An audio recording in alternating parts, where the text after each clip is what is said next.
you do this for a living, you do a career like this, any trade, you're going to end up, somebody depends on you for something. That's always the thing in our trade, in our trades. I love helping people. I love, that satisfaction of like, whoa, I just improved this person's life. You know what I mean? Like I fixed something for them or you know what I mean? Or I taught them something and being able to help out, I love seeing people smile. I love, the satisfaction that they get. Man, I feel Yeah. like I want to go to this university now. Yeah.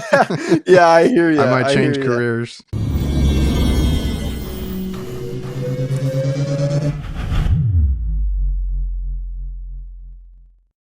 Hola, what is up, everybody? Welcome back to the Reliable Trades podcast. If you guys are watching this on YouTube, make sure you subscribe and you like this video. And if you're listening to this on the audio over on Spotify, Apple Podcast, or any other platform, please leave a review. That's all free and it helps support the show and helps it get out to more people. And of course, I'm your host, Adrian Garcia. I am an HVAC technician, licensed contractor here in Texas, and I've been doing this about 18 years. And we just have a lot of good conversations with good people in different trades now, whether it's HVAC, plumbing, electrical.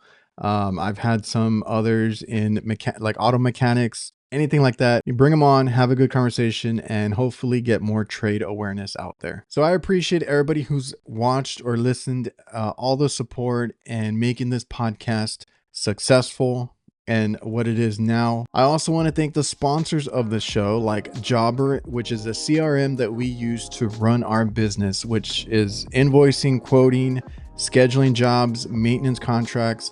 It makes it so easy, and all our technicians on our team usually pick it up relatively quickly. I just have to show them what it is and they are able to get out there and start, invoicing everything that needs to be done. I can also update prices, client list, everything remotely, and they have it there on their phone, tablet, or laptop. It's been great running our business with Jobber now, and if you guys want a free trial and discount, make sure to check the link down below, getjobber.com/reliable HVACR.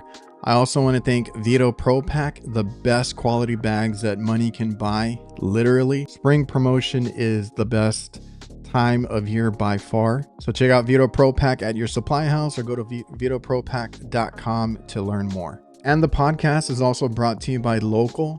LOKAL HQ is a marketing that is geared towards the trades, and they can help you with your HVAC digital marketing so that you can dominate your local service areas with proven strategies that get your business more leads. They can help you rank higher on Google and all that you would need for your business. So reach out to LOKAL at lokalhq.com/reliable and mention me or the Reliable Trades podcast and get 2 months of SEO for free. On today's episode, we have Randy, who has competed, was the inaugural champion for the US AutoTech National Championship. So we'll dive into what it was like competing on a national stage as an auto mechanic, how he got into the trades, what he does in his day-to-day, and just kind of like some fun little tidbits being a mechanic. But I do want to mention really quick, if you think you are a top auto technician with the skills to compete against some of the nation's best, then you should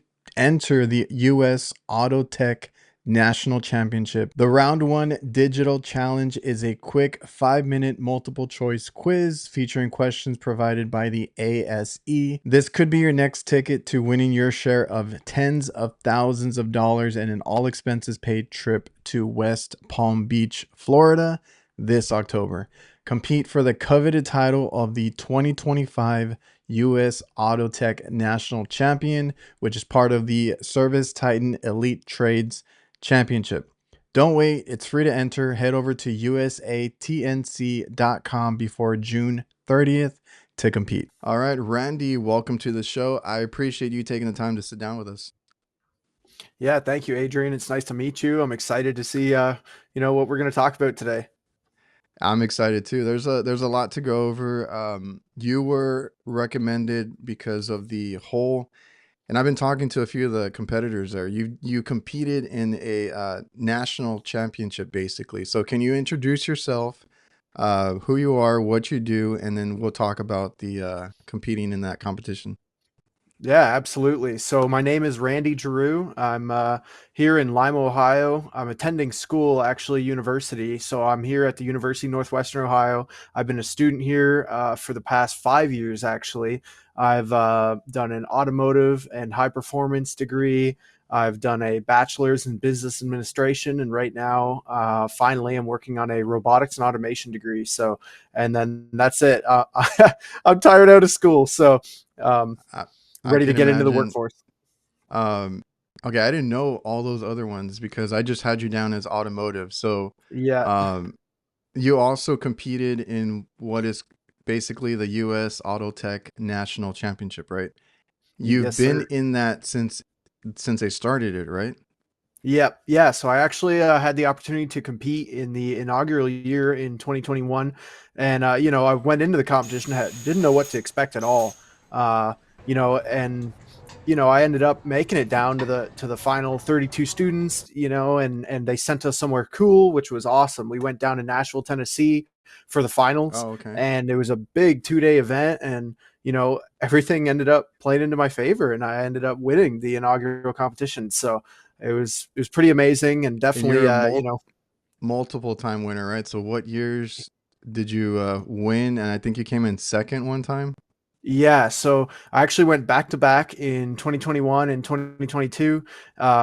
And then in 2023, I actually got beat out by a fellow student here at the university that I attend. Oh, So that was interesting, some friendly competition, but I yeah, mean, is what it is. And then just in 2024, I went back and reclaimed the title. So uh, yeah, it was that's good. awesome. I mean, I'm proud of it, and No, I mean that's a really cool thing because I'm barely learning about these competitions, whether it's like national or regional or whatever, for like people in the trades, because like we don't normally hear about that, and I'm barely learning about that, right? I knew there was like trade shows and things you could go to kind of learn more about your own trade, your own whatever you got into, your career. But like competitions, that's a whole other thing. And I can imagine it's fun, but you're trying to be the best because there's a prize up, right? There's a cash prize, there's the recognition. I'm sure you get like a trophy, like all that cool stuff that comes with it.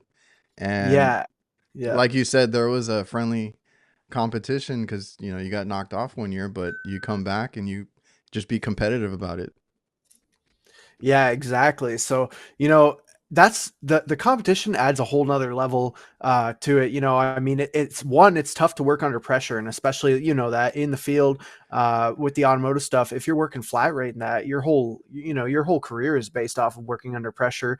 You got to make money Okay. somehow. And with the flat rate jobs and that, I mean, you got to beat the book time and on what it pays, uh, in the auto shop. But then under pressure like that in a competition scenario, on camera, you're competing for a big cash prize, the big trophy at the end.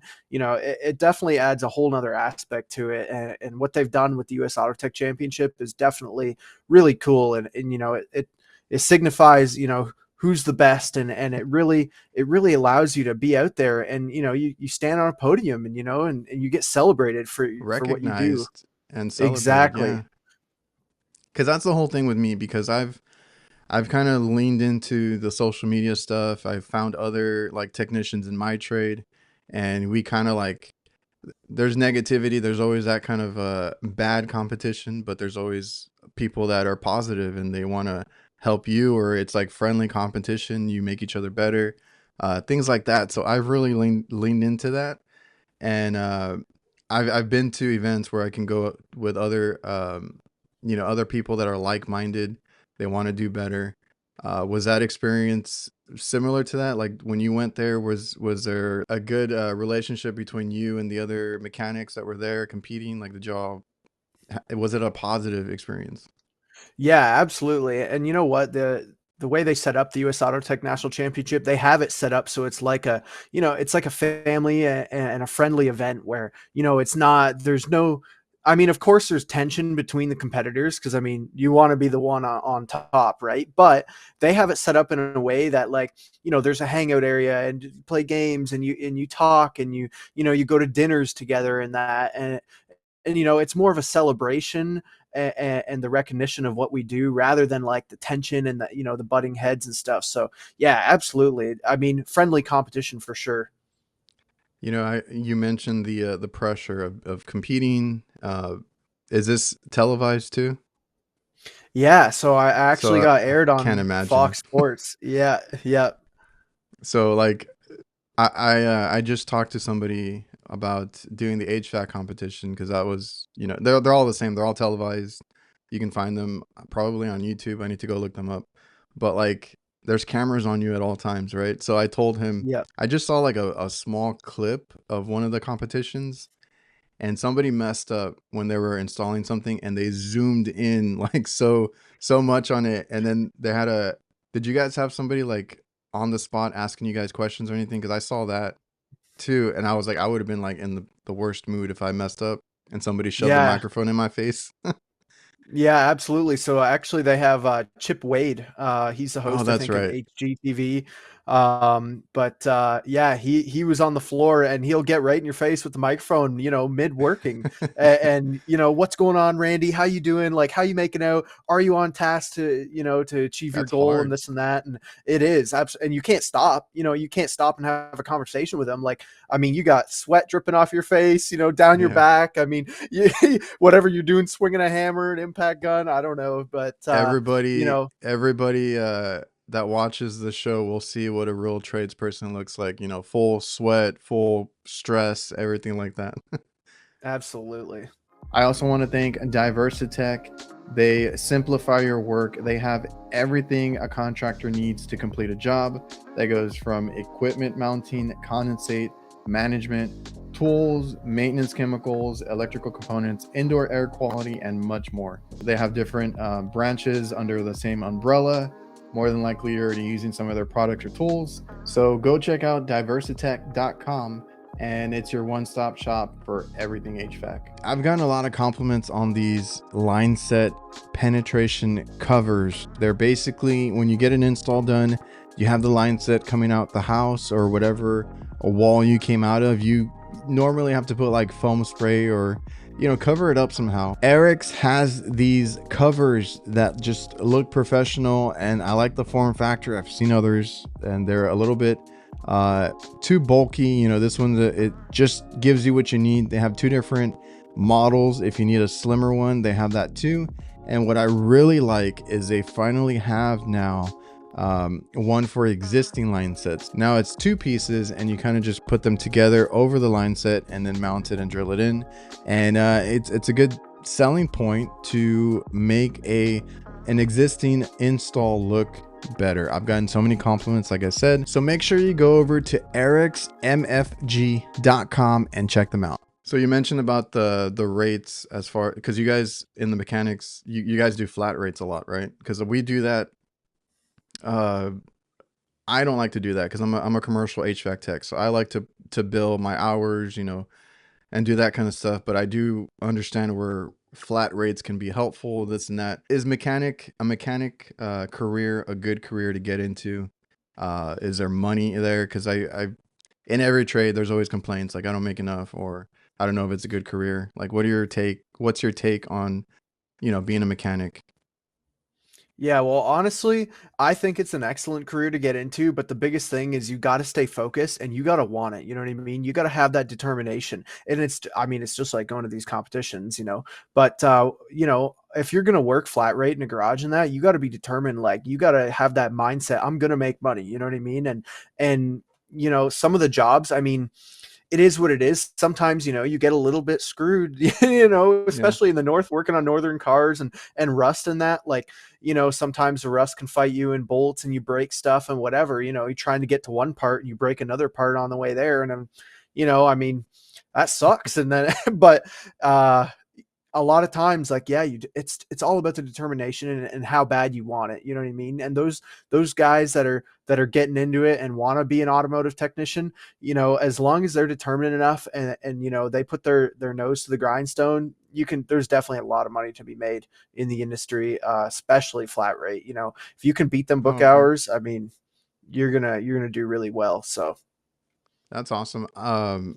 So I like after I got into the trades, I was never like good with tools or anything. So then I got, I got those skills and stuff like that. So I do, stuff around the house now. And then I started working on, because I had a few vehicles that needed quite a bit of repairs and stuff like that.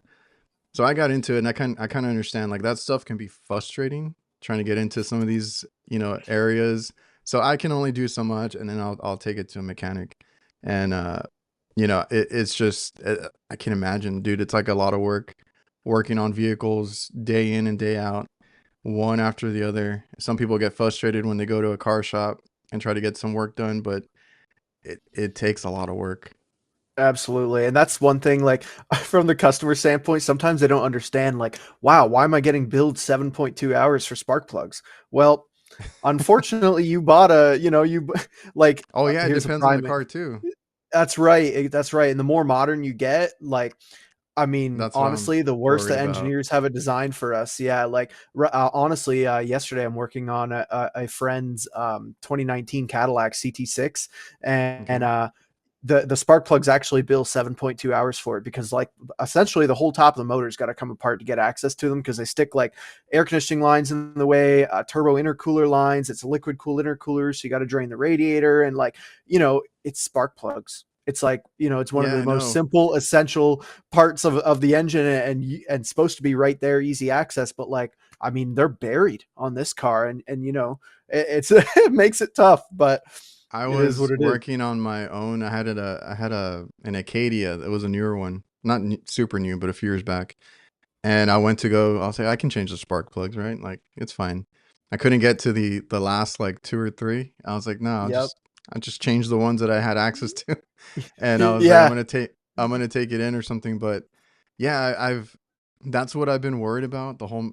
And it's with any trade, technology comes in and kind of shakes everything up. So every time, because I just bought a truck too, so every time I look, me and my dad, when we used to car shop, we would look under the hood and be like, okay, how easy is this to work on, right? Because that's always like a thing. Like they're gonna break down at some point, and I feel like it's just absolutely. getting harder and harder when you look at those engines and when you look underneath the vehicle. Like they make things so difficult. I can imagine. Like I don't do what you do, but just looking at it, I was like, I would not want to be the Oh yeah. person working on this thing. Yeah. Well, something we like to say always is, it might be something that in your mind is a simple job, but it requires like $15,000 worth of tools to do 100 to replace $100 part.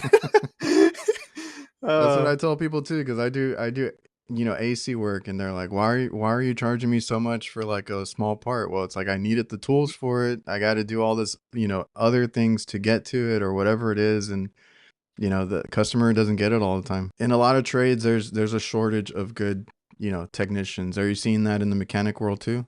Automotive? yeah, definitely. I mean, you know, at the university I'm at, there's a lot of young guys and girls, which is great to see that are really getting into it. And that's the whole idea of our school, is with the trades and highlighting tradespeople and that and getting them into that career. But like outside of that, yeah, like, Yeah. I mean, the industry's hurting. We need young people that want to get into this and learn the technical side of this stuff. And I don't know. It's kind of been interesting. I feel like COVID threw kind of a big wrench into all of that because I mean, realistically, people were stuck inside, and this and that, and they weren't having to deal with, like that. Nobody wanted to deal with going outside and dealing with their own stuff and like working on their own stuff. And like it has thrown. I've watched the shakeup happen even in school and here, and some of the students come in and like right now, even there's a young guy that I go to class with on the robotics side. And when he came in, he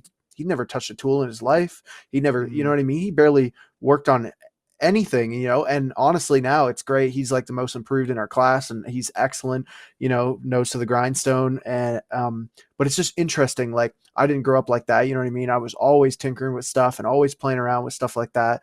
And it just but it's interesting to see like the different levels of expertise and where everybody came from, and it's cool. So, but yeah, I mean, we need young people to get into the trade. I mean, there's lots of money to be made. It's good careers to be had. So, Yeah, when I was younger, I guess like I didn't see it at that time, but I did tinker, I did love like electronics and kind of taking things apart. So that's kind of where when I fell into what I do now, like I was like, okay, now it makes sense, right? Like I like doing this, and you got to like what you do. But I was not super, mechanically inclined, so like it did take me a while to get the tool part of it because I had a dad that was an electrician. He did a bunch of other stuff. So like I was around tools. My grandfather was a mechanic actually, and I remember being in his little makeshift shop at home. He had this nice little garage built, and he would take cars in and fix them up and work on everybody's stuff. That was really cool. I always enjoyed that time, and I have 9 uncles and aunts, so he had a lot of kids to teach. So they all learned how to work on their vehicles, and I thought that was really cool. Because then Yeah. me and my dad got to work on some stuff together.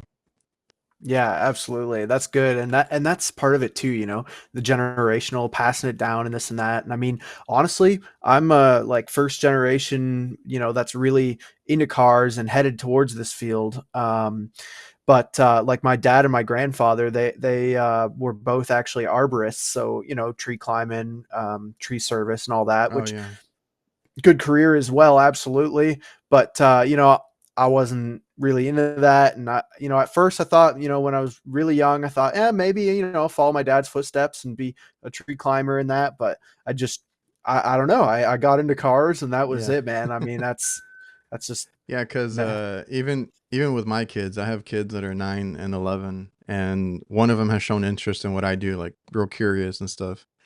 But like for me, it's there if they want to do it, right? Like you can go and do what your dad does, what your parents do, but you can also find your own thing. There's a Yep, bunch of stuff that you can do in any skilled trade. So what I'm trying to, get at is like whether it's automotive, electrician, plumbing, HVAC. I mean, these are the things, and I think I saw in one of your quotes there, like these are the things that make, the world go round. This is like exactly, everybody has a car, right? Everybody's car breaks down. Like absolutely, it's a necessity, and you cannot get anywhere without a vehicle, in this world right now. absolutely, Although 100%. they are bringing like what are those electric scooters and things now to every city, but you Yeah, still need a car. yeah, you're right. Absolutely. I mean, for long distance travel and that, I mean, yeah, cars are pretty much a necessity. And but yeah, and that's the thing too. Like for young people looking to get into the trade, you know, they're worried like, oh, you know, we got all this automation and different stuff coming and whatever. And like, man, you know, I don't know if there's any job security, but believe me, electronics break down too. You know what I mean? You Oh know yeah. this, I know this. Like, you know, Well, that's I the don't funny care if they're part. electric, gasoline Yeah. fueled. You know, there's always going to be job security. So. That's the funny part. I hadn't even like made that statement, but like everybody's always worried about the robot taking over, right? Like a robot doing our job, and I'm real like nerdy with that kind of stuff. So I like seeing the stuff Yep. at CES, all the other electronic stuff. Yep. I'm real into that kind of those kinds of things. They've been introducing a lot of robots that can do things, but what if that robot breaks down? What if that robot goes haywire? Like it's never gonna completely take over. AI can't do anything that we do. Everything's hands on. So a very, very good career in any trade. So, like, how long have you been technically in the trades, like doing this? Well, I mean, I'm still in university, Yeah. you know, but into cars and like working on stuff, and that has probably been since I was like 10 years old, and I'm 23 now. So, Oh, so you've you know, always, when you yeah, said tinkering, you've always worked on like cars or oh something. yeah, oh yeah, I've Okay. been playing with stuff. Yeah, Because absolutely. like Like, when I say tinkering, I never messed with an HVAC system as a kid, but like I tinkered with other yeah, stuff. But like you've actually yeah. touched cars before. Oh yeah. So I've actually been racing, racing cars for a long time too. I actually started racing go-karts when I was 10 years old. And my that was something, you know, I showed interest in it. My parents got me into it. So like flat track dirt cart style go-karts. And then I actually moved into like a bigger full-size dirt car, like it's called a mod light, so it actually ran like 1000cc motorcycle engine, but it was on, you know, four wheels and Yeah. So, I've always been playing with cars. And then now at the university, we have a race team at the university, and I've been racing a full size dirt car, UMP modified. It's like 700 horsepower, 2,400 pound car. But, yes, I mean, I've always been playing with cars, always been into it, even street car stuff. Like I've got a Volkswagen Jetta that I really like to work on Okay. and tinker with and tune on. Yeah, It's always been there. So let me ask you this then. What do you think about like movies like Fast and the Furious? I've seen people talk or nitpick at the kind of scenes that they have there. Yeah, you know what? Honestly, I'm a big fan of the franchise and Okay. all that, so I don't mind it at all. I get it. Like I understand some of it. People nitpicking certain parts of it. Like, oh, they shifted 17 times. Whatever. But I mean, it's a movie. Come on. I mean, it doesn't. It's not geared at being perfectly accurate. And Yeah. and that's it's geared upon the fun and the action factor, and they definitely capture that. So It is I mean, you very just gotta. Yeah. it is very exaggerated, but it is very fun. Exactly. You got to take it with a grain of salt. You know what I mean? And that's the fun in it. You can't depict every little piece of it and expect to still enjoy yourself. I have to admit, I'm a big fan of the franchise too. Like, I don't care how ridiculous they get. They go to space, whatever. Like, I'm still gonna watch the next movie. Same here. Yeah, I just had to ask really quick because since you brought that up and the Jetta and everything, I was like, oh yeah, Fast and the Furious. Yeah, man. Yeah, actually, that's funny too. My Jetta, the blow off valve is actually based off of Brian's Eclipse from the first movie. It's a Really? yeah, the first scene when he pulls up in his green Eclipse, the blow off valve sound that can be heard is actually it's a Gretty Type S. But yeah, I've got that. It's just an iconic sound. Everyone knows it when they hear it. Like, oh my god, that's a Gretty Type S. So Okay. it's just yeah, it's cool. That's awesome. I've had friends that are into the street car stuff and that kind of those kind of modifications and stuff like that. My family, we're into really classic cars. So like I have uncles and stuff that were and I still have like their kids, which are my cousins, are still modifying and they're like, "Hey, you need this, you need that, I can get you." They sell the parts and stuff. They deal with lowriders, so like that was kind of in our family. Everybody had a lowrider. Everybody had a classic, either Pontiac or Impala. We had a lot of Impalas, and that was That's kind of the thing awesome. that I was mentioning when me and my dad were working on cars. It's because he had a fixation on these classic cars. So not muscle cars, more the lowrider stuff. So like I said, Impalas, we had a lot of them. We would buy them, fix them up, see if we can keep them or keep them around and then sell it, get another one, fix it up, do stuff like that. That was really cool. Yeah, that's awesome. And yeah, that's all part of it too, you know what I mean? Like now you have that experience, and that memory and that keeps it all alive, it goes full circle. So I'm still and that's the nostalgia of it for me because I still have one that I don't want to let go. I have a 62 uh Catalina, a Pontiac. oh nice. So it's really nice for me. I like it cuz it's four doors, but it's that style and I just can't let it go. It needs a lot of work right now because it was running up until right before COVID kind of started breaking down on me. I just never had time to work on it. And I feel bad that it's been sitting there for a few years, but I want to get it fixed this year. And it's just, and I've worked on it myself, just doing little things here, like changing out the radiator, fixing the AC in it. Um, Now we had issues with the brakes. So it's a whole thing. It's not easy. I will give No. you that. Like the mechanic work, that takes time. That takes a lot of work out of my day to do. So kudos to you, man, Yeah. for being in Yeah. that trade. Yeah. Yep. Absolutely. It Uh, is definitely very time consuming and yep. It's just, yeah, I spent when I first got it, I was like super hyped. I spent hours, working on it here and there, and it's fun to have it is fun to have a project car. Like when you just have it there, you can work on it. People like that. I just got really busy, but the thing is and I asked you about the shortage of techs, good techs, right? Because I've been having a hard time finding somebody to help me work on it. Like I've been asking around. Nobody wants to work on like old cars anymore. I don't know if that's a thing because I'm like, I did not think, I thought in my head, anything, because my dad would tell me like get an older car because they're easier to fix. But right now, I can't find anybody. Yeah, I mean, that can be an issue, especially I don't know. I feel like if it's your friends and stuff that you're asking too, it could be like they're worried about messing it up. You know what I mean? Type No, I'm thing. I'm looking on But Facebook and all these listings oh like, hey, yeah, come help me out. yeah, I hear you. I mean, that's true though. I mean, in today's day and age, it's tough to find people that really want to get in there and help out, or just good people that want to work. You know what I mean? It's tough to find. It's far and Have in between. you? I also want to thank our new sponsors, CallRail. So I've been more into marketing and just online presence with our business, even though we only do commercial. Word of mouth is really good for any business. But once you get to a place where you want to be, a big name online or just anywhere, be recognizable, like I said, online presence, have a nice website, be able to be searchable in Google and all these different search engines, and just have a big presence. You need to know where to spend your money, and all I'm going to say is that CallRail can help you track that if that's something that you're interested in. CallRail can tell you, hey, these are not working so much. These are working really good. Stop spending your money here.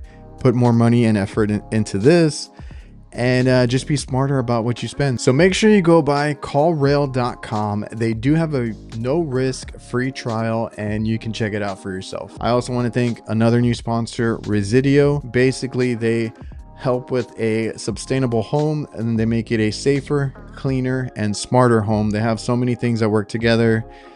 They were showing me the new thermostats that they have going on, how it's implemented together, and all these different little, smart devices that connect and talk to each other. So if you want to learn more, head over to resideo.com and check it out for yourself. Have you worked on the older cars versus like newer cars, like, or do you prefer a certain one?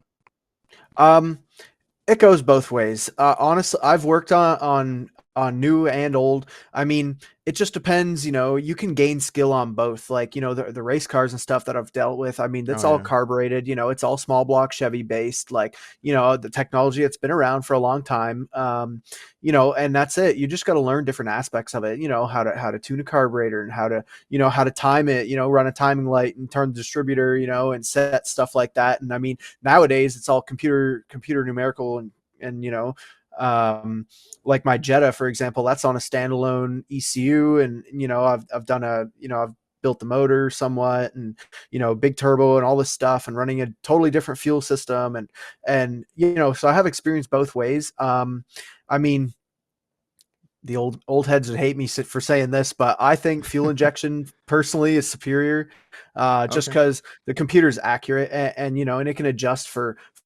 your different ambient conditions and all that stuff, and it's ever changing. So you know that's why I like fuel injection and the computer control. But I can understand where the old heads are coming from with like the classic cars and the carburation, and you know what I mean, like that type of setup, or small block Chevy. I mean, you can't beat the sound of it. It's just you know I Oh yeah, understand where they're my coming from. dad wanted me to add like I guess our dual mufflers, or I don't know what you call it, like on Yeah, that one.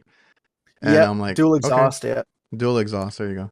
Yep, And yep. he's real into the, like I said, the old cars. So he's like, yeah.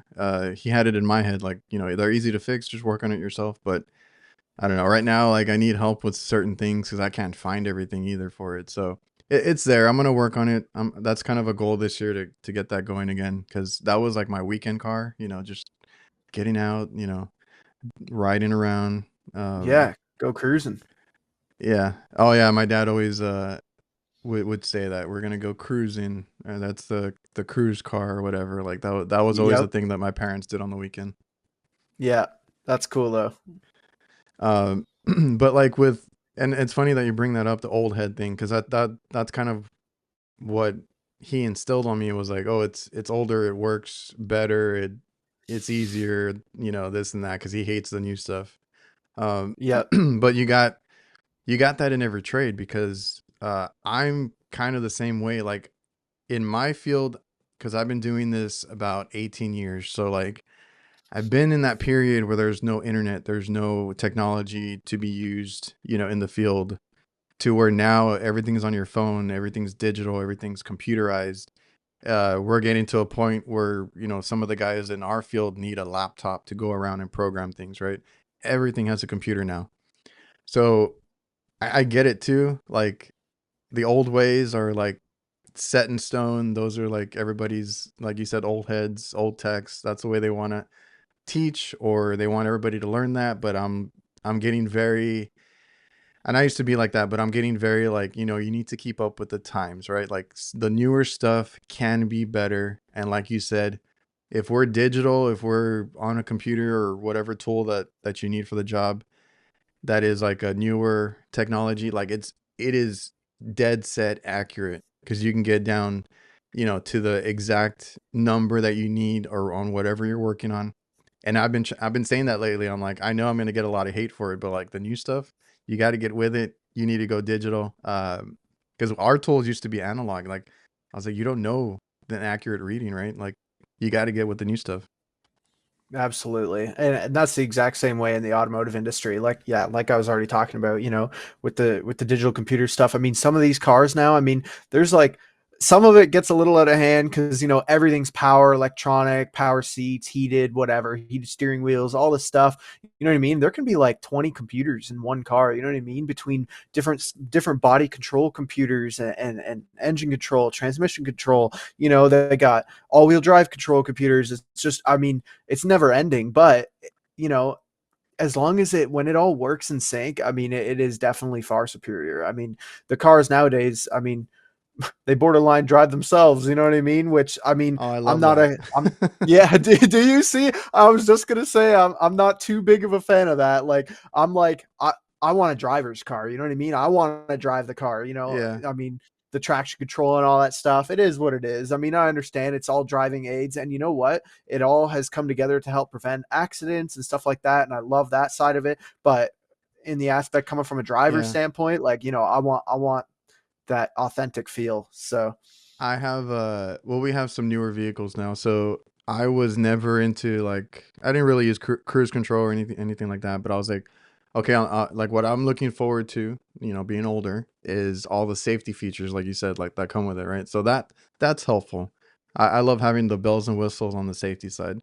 I started using kind of the some of the newer cruise control self-driving options and stuff like that. And I'm like, you know what? This kind of nice, because I'm the one that's always driving on our road trips and stuff. So I'm like, I kind of like this. yeah, absolutely. And that You that's can't like, trust it. I wouldn't trust it. Like yeah, you I'm got to still be there. careful with Like, that stuff. yeah. Absolutely. I don't know how people do it, because like what I was gonna bring up is all the electronic vehicles now, all the self-driving Teslas. There's, what is it, Riviera? There's a few of them that do it now. So then, Yeah.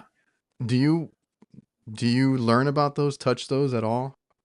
Well, yeah, actually my university, they have a EV program. I haven't gotten into it. Okay. But yeah, absolutely. They do teach that stuff. I'm not the Cause biggest fan cause of in it. cause in the past, I remember hearing so many stories like, you cannot work on your own Tesla. You cannot do this. If something happens, you're kind of screwed there. So I now would I guess agree. they have courses, right? Yeah, they do Kind have of. courses. Yeah, they have the courses for it, but I mean, realistically, if you're an owner of that type of vehicle, you pretty much still need to bring it to a shop because you're not going to be touching, I mean, it's all high voltage. You can't touch it on your own. Absolutely don't do that. Yeah. That's not a And they DIY car for no, sure. not at all. Not at all. But that's fine. I understand it. And they're good. Like the electric stuff in that is great for city commuting. I still don't see the use for long-term traveling.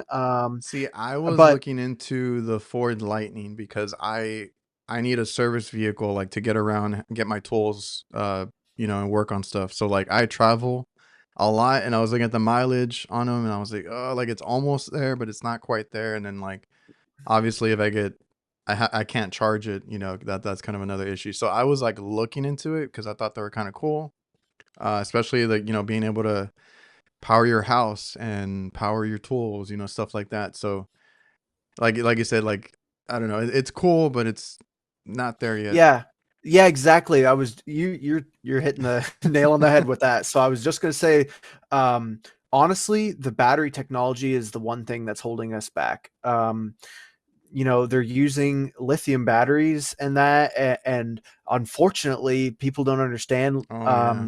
that the lithium mining and all that is really terrible for the earth and all that. Which that sucks, that side of it, but the battery technology is just not there. You know what I mean? Like the lithium batteries they don't last over time. They got to get replaced eventually. That the mileage just isn't I was there. gonna say, But just think once about that. Just think about that phone or iPhone that you had a couple years ago, and now the battery is just like gone. You know. Exactly, and that's the exact same battery technology, you know what I mean? The lithium ion, and, Yep. it's just once the engineers or the scientists discover a newer, better battery technology, electric cars are absolutely gonna, I think they'll blow the combustion engine out of the water. They do already on, like, the horsepower, torque stats, stuff like Hmm. that. It's just the fact of the battery technology is lacking. That's what I was always worried about too, because there's so many of them in there, and there's so much that could go wrong with those kinds of batteries. I didn't even think about like you said, the mining and all that, because they are advertised as better for the environment That's right. and all that, but there's another side to it, right? And then Yeah, absolutely. and then and then once I heard lithium batteries, I'm like, wait, that's in everything that I have, and like all the batteries need to be replaced like within a couple years on a small device. I can imagine the efficiency lost on like something like that, where like the whole bottom of it is basically batteries. Yep. That's the scary part about it too. I mean, you're basically sitting on a gigantic battery, going down the road. I mean, I don't Oh, know an how I feel accident? about it. Yeah. Exactly. Exactly. Um, I just, and that's something interesting too. I mean, we just seen the bad attack that happened, with that Tesla Cybertruck that exploded, because the Oh, back that's was right. full of fuels or whatever it was full of. But realistically, the battery did not ignite. It did not blow up at all. So that's amazing. I mean, I was shocked to see that because initially when I first came up, I thought the battery was what had failed, but it wasn't. You know what I mean? It was like, I don't know if act of terrorism or something terrible like that. But, it was amazing to see that the battery actually stayed intact during that. And that, that's good. That's a great thing. I mean, Tesla's Oh yeah. definitely moving in the right direction, with that stuff. So it's good. It's cool to see because, like I said, like CES just happened, so all those concept cars get brought out and stuff like that. And so, it's cool to see the technology and what they want to do with it, but it's still very new. I looked into maybe just the truck.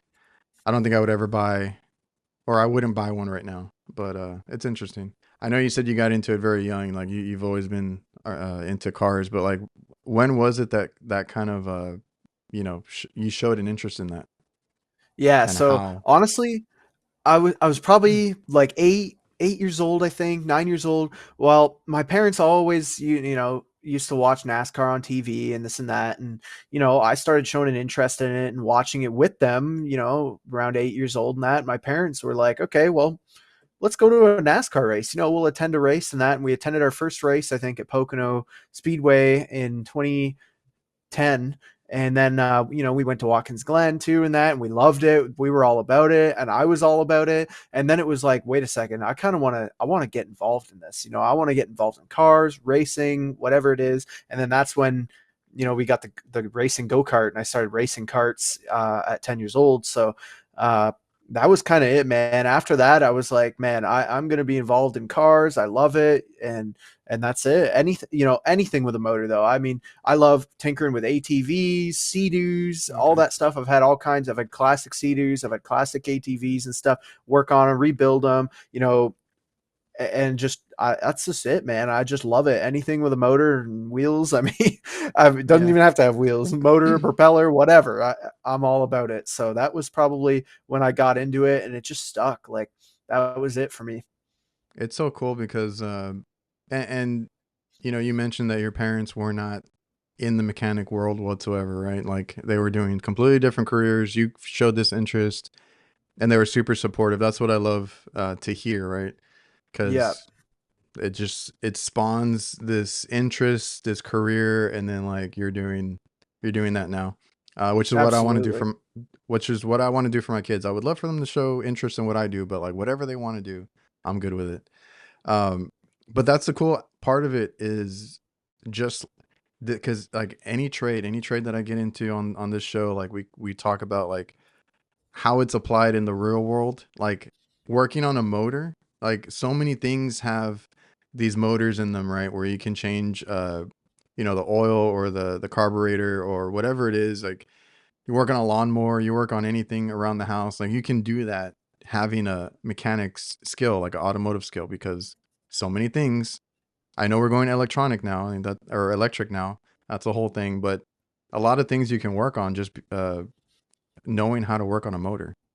Yeah, exactly. As long as you get, even if you just get a little bit of knowledge, I mean, all the small engine stuff is relatively very similar to itself, to each other. Like you said, the lawnmowers, the weed eaters, the leaf blowers, all that stuff is Yeah, very because similar. So me once and my you, dad used to work on our stuff around the house because I'm like, oh, it has a carburetor. Oh, it has this. Oh, it does yep, that. Oh, that's like a car. Okay. exactly. And that's, my dad always, he always had the mechanical aptitude in that. Cause same thing. I mean, chainsaws in his trade, with the tree climbing and that. So he was always working on his own equipment, you know what I mean? And it saved him a lot of money. So he didn't have to take Oh his yeah, saws to the dealer and all that and get them maintenance and worked on, cause he did it all at home. And that, I mean, that all definitely applied. And I seen him doing that, and that got me interested in it too, of course. So, uh, yeah, it all comes full circle. That's for sure. that's awesome. And it just built and built when you were ready to go to like an actual school. You decided on the university. Is that where you went to directly? Yes. The one that Yep. you're at? Yep. Yep. Went to University Okay. of Northwestern Ohio straight out of high school. Yep. How has that been? It's been amazing. Honestly, like the best experience of my entire life. So, Because I mean, I remember because I went to an HVAC school here, which was a tech school. So they had different divisions for different things like welding and other stuff, and they had automotive, and we used to walk through. I think we I think we needed to use a part of their shop to do our like welding and brazing and soldering. So like we had to go through the shop to get to our little corner and work. And I was just always amazed because they had all the mechanics working and teaching them. So I've seen it in my school, and I thought it was a cool thing. And well, I want wondering about your experience there. yeah. So, fortunately enough, when I was in high school, we uh we actually didn't have an auto shop for the first 2 years, and then they actually built a new high school in my town, and then it had a beautiful 3 bay auto shop, multiple lifts and all this stuff, and I got really into it there. And then I just carried on. I heard about this school, Wait, so University of Northwestern Ohio. you got a head start in high school with it? I did, absolutely. Dude, Yeah, I yeah, wish my school had that because I was just talking to somebody exactly. else and they were like, yeah, we had a tech school where you could go half a day to do whatever trade you wanted. I was like, I wish I had that because I think Yeah, they offered like welding and architecture at mine. That was it. yeah. Wow, yeah, yeah. We had a whole machine shop, we had an auto shop, all that stuff. So, That's awesome. I'm very fortunate for that. I hope more schools are doing it now, which I have heard they've tried to expand it. So hopefully that's still a thing that's going to be for, my kids. Yep, absolutely. I hope so too. And then, yeah, so from there, I just carried it into UNOH. And I mean, the first time I toured the school and seen, they had the racing program with the motorsports team and all that, which I've been a huge part of. And that was it for me, man. I knew I had to go here, and I knew I could do my best to try and shine and stand out. And I've done exactly that. So, having the opportunities to attend the U.S. AutoTech National Championship and not only attend it but win it 3 times over is insane. I never would have thought that at all when I came out of high school and that. And then not only that, but being a driver for their motorsports team in that for the past Oh, you three, are a 4 years. driver then, because Yeah, I had seen that in the notes and I was like, driver or he works on them. Okay. both. Yeah. So Okay. yeah, I'm in the shop all the time, every day, usually working on these cars and that, working on the race cars. And yeah, I race for the university. So right now, actually, we're in the final preparation stages. and next week we'll be headed to Florida to race at Dirt Car Nationals in a UMP modified. So it'll be like 9 nights of racing straight. Every day I'll be racing. So it's pretty You crazy. must love that. It's amazing, man. And we bring a big group of guys. So we got like 3 cars that we're racing, and I'm one of the drivers, obviously, of one of the cars. And then I mean, we'll bring like 26 students down, and we're fielding these 3 cars, and we're racing like professional race teams. You know what I mean? Like there's gonna be guys down there from NASCAR, like Kenny Okay. Wallace, he'll be racing with us, and Justin Haley and David Strammy, and just lots of big names and guys that are big in the dirt racing world, and we'll be the only university or down there racing. So it's like racing in a D1, except like it's higher than D1 because it's like it's professional drivers. So it's pretty insane what the university is able to do. And last year when I raced down there, we had a really good time. And we raced 5 nights last year, and I had like 2 fourth place finishes, a third place finish. So we're really competitive, and it's amazing what the university is able to do. So this year, hopefully, we'll pull off a win and bring Yeah. home some trophies. That's the goal. Dude, that's so So awesome. Yeah, because I was reading, I'm like, okay, he like you're doing the work and then you get to, have the fun of driving it. That's a really cool thing.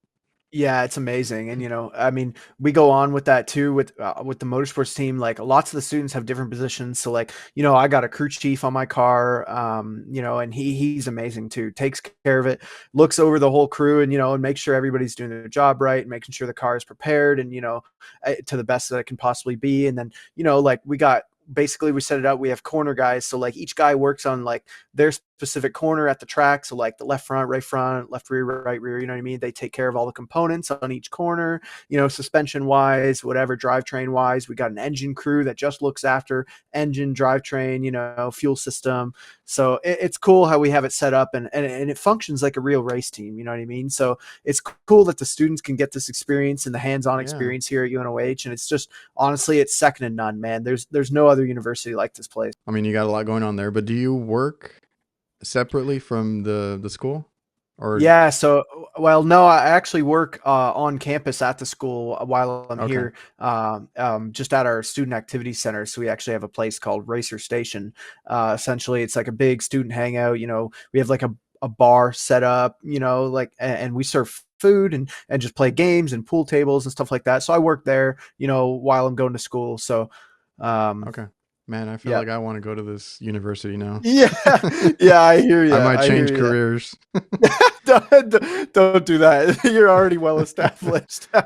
Um, this school is like amazing. Yeah, it So is. then It's like so far, working there on the cars and stuff like that, like, do you have like a favorite or least favorite part of the automotive mechanic work? yeah, d- it's a good question. Honestly, a least favorite thing for me is kind of what we were touching on earlier with the newer vehicles, and that is just I don't understand sometimes what was going through the Oh, engineer's that's right. mind when they placed certain items. You know what I mean? And it's just that's what kills me about I about can't you imagine know what you guys go through, because like every vehicle is different, like every yeah. single vehicle. Absolutely, and that's a thing, like yeah, honestly, this career takes a lot of research, and you got to spend your own time looking at sometimes just what other people have done. You look on YouTube and that, and lots of guys are doing that, of course, like Uh, taking a look at what other people have done, or like guys like Chris okay. Fixit that provide tutorials and stuff like that. I But watch that even all the time. exactly. So, just doing your own research on your own time, and like looking up what it takes, what kind of, what you're going to be looking at for hours and that, and figuring out, even what bolt sizes, and just, you know, what wrenches, common tools, and that's Okay. what's really going to set you apart. And doing your homework, you know what I mean, as they say, that's what sets you apart, I feel like, from a good mechanic That to a is great mechanic. Yeah, that is a common attribute or answer that I get when I ask on any trade, right? Right, it's like, what are you doing when you get home, right? The research. Now you can do YouTube, you can do a lot of things, and that either you learn something that you didn't know, or it just preps you, like you said, tool wise, like what tools do I need? Anything like that. That's always very helpful. Absolutely. And I love that YouTube channel, Chris Fix It. I watch it all the time. Yeah, yeah, he's been around for a long time, and yeah, but he's definitely helpful. That's for sure. Yeah, it's always cool watching stuff like that because I'm real like, I want to learn how to do this on my car. I want to learn how to do something on my house. So I'm always on YouTube. Yep, I'm the same here.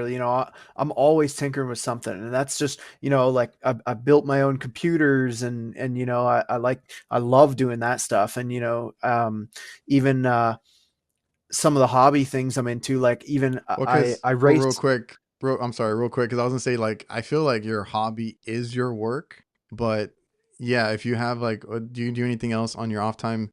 Because I feel like like you said, you tinker a lot, so you probably have a lot of like other little things that you might be doing. Yeah, absolutely. So I actually, yeah, like I just touched on, I built my own computers and stuff. Like that's, you know, um, I love doing that. It's a good hobby of mine. And then also, I actually race remote control cars as a hobby. So I love doing that. And what's interesting about that is I actually race a car that's very similar looking to the car I race for the university, just on a lot smaller scale. Oh, that's cool.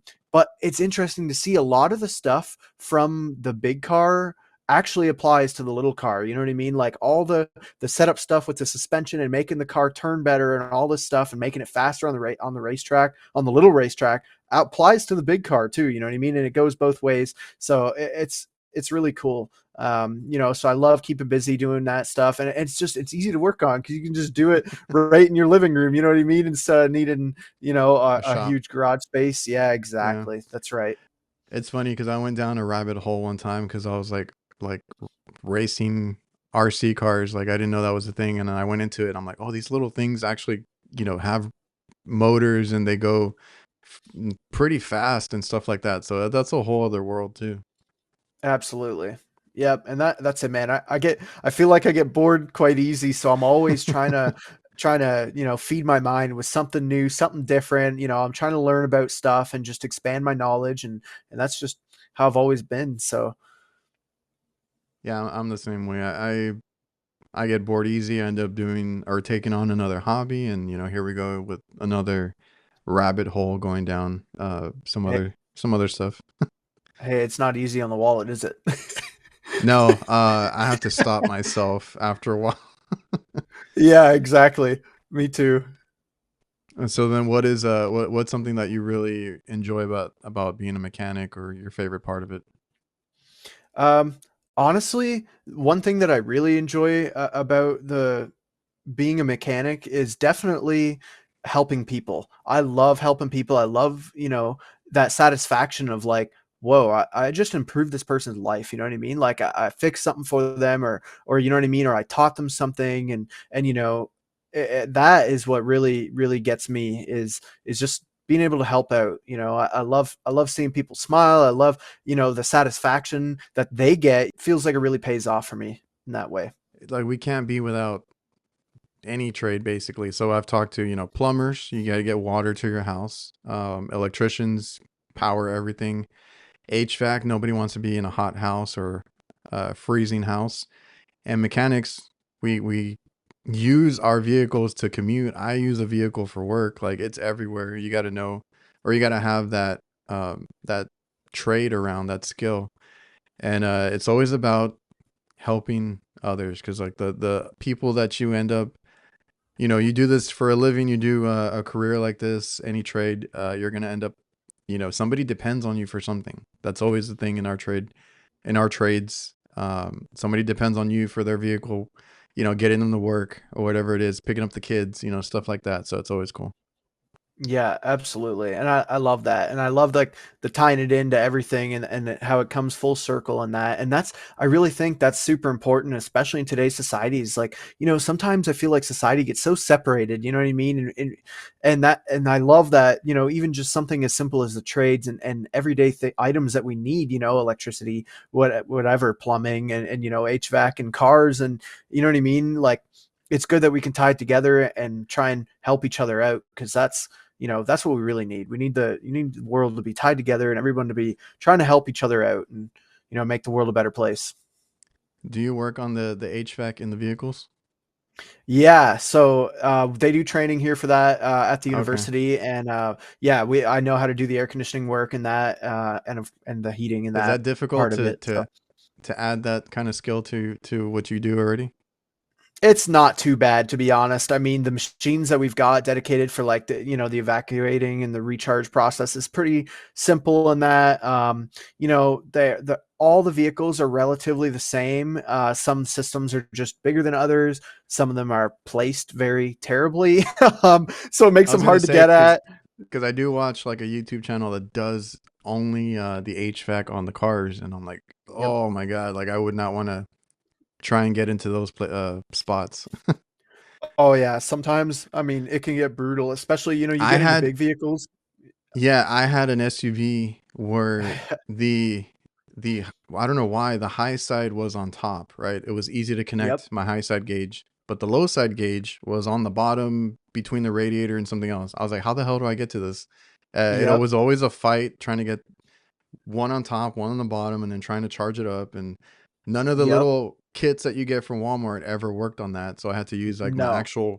my real gauges that I use for work to hook up to them. And I was like, Yep. who, again, the engineering part of it, I'm like, who did this? Exactly. It's brutal sometimes. And then like I was actually just gonna get to that with the SUV stuff, like, and then you get on like big SUVs, and sometimes they'll have like a dual they'll have a twin air conditioning, like front and Oh, rear, yeah. and it's like Oh, I double the never size of the touched, system, and just oh dude, okay, so I had like that Acadia that I had, right? It started breaking down a lot. I was always working on it. It was whatever. Most of the times I could fix it. But right before I traded it in, everything gave out, right? So, like I said, I was trying to change the spark plugs and the brakes, and then I think it wasn't turning on sometimes. And then there was one thing, there was the AC. I was like, okay, I can get the front to work because like you said, there's a dual system sometimes. And I Googled it, and it's like, oh, your HVAC system for the back is like in this weird compartment area. And then I was like, and then like I was kind of looking at the symptoms that I had because it wasn't cooling in the back, but the front was cooling and this and that. And it's like, oh, this might be clogged or this might be restricted. And to change that part, you got to get to here and this. I'm like, I give up. I was like, I'm gonna just trade this in, get whatever I can for it, and get something new because yep. that AC system was ridiculous. Oh yeah. So it just gets out of hand sometimes, but I mean, it's all part of the fun. And it's like with us too, we complain about that kind of stuff in our field. Like the guys that design the system never think about somebody having to work on it.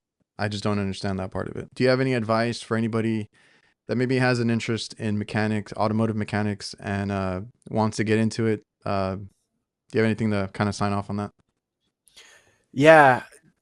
My advice to anybody that's trying to get into the trade is just, you got to follow your dreams. You can't let anyone deter you. I don't care, man, woman, it doesn't matter. You got to understand that you are capable of whatever you set your mind to. And that's the key. You know what I mean? As long as, like I said, you put your nose to the grindstone and you really go after what you want, you can achieve it. So that's the biggest thing, is just don't give up. You got to study hard, and that's it. Work hard, play hard. You're living that right now from this, discussion we had. So that's awesome. And even for me, like people ask me like, why are you like I'm on a rooftop in Texas all day long, but I'd rather be up there than at a desk. Like there's jobs and careers not only that pay well, like really well, not only that are in high demand as we've talked about in this episode, but like it's enjoyable. So like I can't be at a desk. I get we run a business, a family business. I hate that is my least favorite part of my job is sitting behind a desk, having to do all the invoicing and emailing and stuff. And sometimes I get behind just because I don't want to sit here. So I love Yep. doing what I do, being out, being on the roof, working on things, fixing things, the satisfaction of, I did that, I fixed that. Uh, so if anybody, because I'm seeing it with my kid right now, you know, struggling here and there. Like school is not everything. Like I was never a school person. I did get my education in HVAC after high school. Like I did go for it. You're doing that too. And those trade schools, you know, find a good one. You found a really great one too. Um, do your research when you find those schools, and some of them can be really great. You got to follow your heart and just you got to, you know, get it done. And I or mean, just yeah, sometimes that is the tough part. Like the school aspect can suck sometimes, I mean, the book work and that, but it's got to get done. It's a part of it, and that's it. So especially now because of the technology. Because I was gonna say you can bypass school and learn on the job, you know, stuff like that. And I'm sure you've seen it too. But at some point, you're gonna have to do your homework. You're gonna have to research and keep up to date with the times. Because I'm always learning too. The mechanic world, you're always gonna be having something new to learn about, and it's just the way it is. Thanks again for stopping in. I appreciate you for taking the time out of your day here. yeah, thank you very much, Adrian. I'm so glad you had me on the show, and I'm looking forward to sharing this with all my friends and family and everybody, so that way everybody can see this, and watching some of your other videos, and they can get a view into your life. You know what I mean, and see what you do too. So it's really That's on. exciting. Thanks again, man. That's great, man. I'll let you know this has been super fun, a super interesting episode for me. So, everybody watching and listening, I appreciate you guys for tuning in, and we'll see you guys next time. Yep. Thank you. Take care.